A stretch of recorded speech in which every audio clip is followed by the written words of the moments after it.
Lagi, baku tembak membara. Jenderal OPM gugur, TNI kepung 2 zona hitam, Komandan Puron Wenda kabur. Setelah baku tembak terjadi di Yahukimo dan Puncak Jaya, kini giliran 2 zona hitam OPM kembali membara. Zona hitam di Lani Jaya kembali membara setelah terjadi baku tembak antara elit gabungan TNI menghadapi kelompok Purom Okiman Wenda. Purom Wenda merupakan Panglima Komando Lani Jaya berpangkat jenderal yang pernah menyerang Kapolda Papua tahun 2012.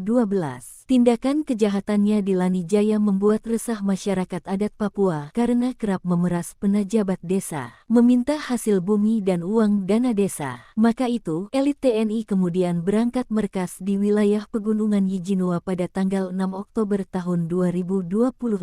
Saat dikepung, Serdadu Purom Wenda mencoba melawan, namun aparat kemudian melakukan tembakan balasan dan membuat puluhan anggota Purom Wenda termasuk sang Panglima kabur meninggalkan markas di pegunungan zona hitam itu. Sementara itu di tempat terpisah, Timika dibuat membara. Sejumlah tokoh adat marah besar karena tokoh pemersatu Papua, Jotemus Dekme alias Arianus Dekme ditemukan meninggal di markasnya, Kalikopi Timika. Diduga ada kelompok lain yang tak senang dengan sepak terjang Jotemus. Tokoh masyarakat Kalikopi, Julianus Wenda, mengaku sangat kehilangan atas kepergian sosok yang dikenal membawa pesan perdamaian itu. Bapak Jotemus, beliau selalu mengajak kami hidup damai, tidak terprovokasi, dan bekerja sama menjaga keamanan kampung. Tindakan keji ini sungguh tidak bisa diterima, ujarnya dengan nada pilu, Senin tanggal 6 Oktober tahun 2025.